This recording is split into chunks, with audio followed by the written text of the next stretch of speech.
दवाई पोटेंटाइज करने के लिए शीशे की शीशियाँ होनी चाहिए, ना कि प्लास्टिक की, और धूप ना लगे उनको। फिर धूप की रेडिएशन से इस दवा कुछ ख़राब हो जाती है, लेकिन अगर इसको बगैर धूप के रखा जाए तो फिर उनके अंदाज़ों के मुताबिक मसलन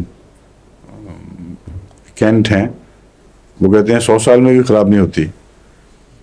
तो मैंने इस्तेमाल करके देखी हैं दवाएं, पुरानी गोलियों में बनी हुई, हज़रत मुस्लिम मौद की, पुराने ज़माने, पता नहीं किस ज़माने में ख़रीदी हुई थी, और वो इस्तेमाल क्यों काम करती थी बिल्कुल ठीक ठाक, तो दवा ख़राब नहीं होती। ये आप क्या कहती हैं फौजिया बेगम? टेम्परेचर जो है वो तो नहीं कंट्रोल रखना। टेम्परेचर क्या? दवाई को ज़्यादा गर्म अगर होते? हाँ, रब्बा में 140 दर्जे तक, उससे भी ऊंचा हो जाता रहा टेम्परेचर, उस पर तो ख़राब नहीं हुई। तो सिर्फ ये था कि लिक्विड टाइट भी किया हो ना अगर कॉर्क, तो इतने टेम्परेचर के ऊपर वो लिक्विड उड़ जाता है बहुत हद तक, इसलिए वक्तन फवक्तन हमें या ताज़ा करना पड़ता था या और दवाई मंगवानी पड़ती थी। एक दफ़ा शीशी खुश्क हो जाए फिर उसको नहीं बढ़ाना चाहिए, लेकिन अगर उसमें एक कतरा भी रहा हो तो उसको एक दफ़ा दोबारा भर के 2 झटके ज़ोर से यूँ दे दें, तो वो दवा एक पोटेंसी ऊंची हो जाएगी, 30 की 31, 200 की 201, लेकिन अमलन इस्तेमाल में कोई फ़र्क नहीं पड़ता उसका। 31 छोटी पोटेंसियाँ भी काम कर रही हैं, बड़ी भी कर रही हैं, 30 से 40 भी हो जाए तो कोई फ़र्क नहीं पड़ता। ठीक है, वैसे दवाई उबाले नहीं, ये तो ठीक है, इसको इस तरह गर्म ना करें कि वो चाय पीनी हो गया उसमें। जब मैंने प्रैक्टिस शुरू की थी रबा में, तो आखिर वक्त तक जो इब्तदा से दवाएं सूख नहीं गई थी, बाज़ दफ़ा ढकना पूरा बंद हो तो सूख जाती हैं, उसी तरह चलती रही, उनमें कभी भी कमी नहीं आई। पोटेंसी अगर एक बढ़ भी जाए तो 30 से 31 का कोई फ़र्क नहीं, लेकिन एक पोटेंसी बढ़ती नहीं है, बहुत बड़ा काम है। यानी अगर एक कतरा सिर्फ रह जाए और फिर आप शीशी को भरें तब जाकर वो पोटेंसी बढ़ेगी, वरना चंद कतरे निकाले, चंद कतरे डाल दिए तो बहुत मामूली फ़र्क पड़ता है। ये जो प्लास्टिक की शीशी है, चूँकि अल्कोहल में वो लिक्विड होता है, तो हो सकता है इस पे रिएक्शन होता हो, या उसका कोई फ़र्क तो नहीं पड़ता?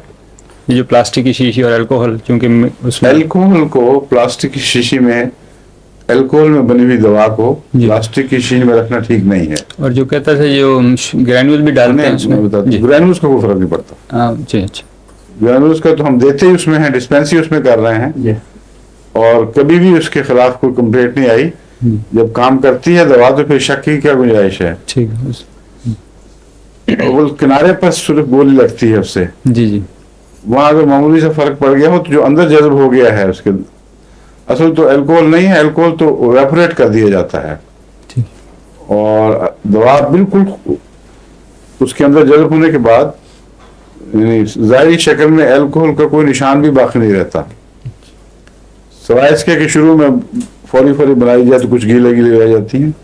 उसका पुराना तरीक़ जो तजवीज़ करते हैं वो ये है कि सफ़ेद कागज़ लेके उस पर गोलियों को बखेर के थोड़ी सी हवा लगा के फिर दोबारा पैक करो, लेकिन वो ज़रा ट्रबलसम है और गंदे कागज़ भी हो सकते हैं, उसके से ज़्यादा ख़तरा है नुकसान का। तो अल्कोहल जज्ब होने के बाद फिर कोई किसी किस्म की तब्दीली नहीं पैदा होने देता, यानी दवा जज्ब हो जाती है तो मीठे के मवाद को दवा बना देती है, और प्लास्टिक के किनारे से कोई असर अंदर पेनिट्रेट नहीं करता उसके। ये तजुर्बा है, इसलिए मुझे यकीन है कि नहीं करता। लेकिन अल्कोहल अगर हो लिक्विड फॉर्म में तो जो कुछ भी हल होगा वहाँ वो सारे उसके अंदर फैलता जाएगा। ये वाकई ठीक, हम नहीं इस्तेमाल करते। ठीक है, जो आइसोप्रोपोल अल्कोहल है वो इसके लिए मुनासिब है? कौन सा आइसोप्रोपोल?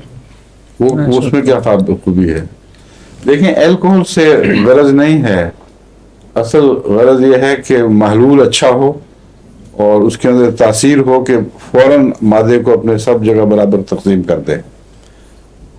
उस पहलू से अल्कोहल सिर्फ जहरीला ना हो, यानी जरूरी नहीं कि ईथाइल अल्कोहल हो, कोई भी अल्कोहल हो जिसके मतलब केमिकली साबित हो कि वो जहरीला नहीं है। जी, यहाँ से खरीदा है मिल्टन से जो रफीक साहब ने, वो 500 मिली की बोतल 5 पाउंड की। चौधरी रफीक साहब कौन? मेरे जो कजन है चौधरी रफीक। अच्छा, हाँ। तो वो उन्होंने से बात की थी कि हमने इसको मेडिसिन का यूज़ करना है। हाँ। उनको लगा ये यूज़ हो सकता है। वो 5 पाउंड की 500 मिली की शीशी है। अगर कहें तो मैं आपको दिखा नहीं, वो ड्रिंकिंग में चूंकि इस्तेमाल नहीं होता जी जी इसलिए उस पर टैक्स नहीं होगा, तभी सस्ती मिली है, वरना दूसरी दवाएं तो बहुत महंगी हैं यहाँ अल्कोहल की। जी, वो ड्रिंकिंग में इस्तेमाल नहीं होता, मेडिसिन के लिए वो कहते हैं। सिर्फ मेडिसिन का इस्तेमाल जी, होता है, जी। तो वो तो आइडियली सूट करेगा, लेकिन 5 पाउंड भी बहुत महंगा है। ये कम पाकिस्तान से और ऐसे ममालिक से जहाँ ये अल्कोहल सिर्फ खालिसतन दवाओं के लिए इस्तेमाल होता है, वहाँ ड्यूटी फ्री मिलता है। सिर्फ मुश्किल ये है कि बाद लोगों ने शराब का मुतबादल बनाने की खातिर होम्योपैथिक से नाजायज फायदा उठाया हुआ है। वहाँ वो लाइसेंस ले लेते हैं और आगे फिर अपने तौर पर बेचते हैं। लेकिन मेरा ख्याल है कि जहाँ तक हमारे राब्तों का ताल्लुक है मेडिकल स्टोर से, वो हमें स्टैंडर्ड दवाई भी देते हैं और बाकायदा ऑथेंटिक हैं। जी। जो शराब के तौर पर नाजायज इस्तेमाल करते हैं वो इसलिए भी ख़तरनाक है कि वो उसमें कुछ पानी कुछ और मिलावटें कर देते हैं, जी, और जो हमारा मकसद है उसको नुकसान पहुंच सकता है। हमें मिलता है 95%, जी। 95% और अबव। लेकिन जो बाजार में जो ठेकेदार इस किस्म की शरारतें करते हैं, वो ये दिखाने के लिए कि हमारे पास पूरी बोतलें मौजूद हैं, ताकि कंपनी अगर कभी यानी हुकूमत का डिपार्टमेंट चेक करने आए तो दिखा दें, उसको डाइल्यूट करके 51 कर देते हैं, तो उससे भी कम, और बाकी वो इस्तेमाल कर लेते हैं शराब बेचने की खातिर। तो ये कारोबार बहुत चल रहा है। इसलिए जो दवाएं वहाँ से मंगवानी हों वो बाकायदा ऑथेंटिक, जो हमारे तजर्बे में आए हुए शरीफ लोग हैं उनसे लेकर भेजनी चाहिए, आम मार्केट से नहीं लेनी चाहिए।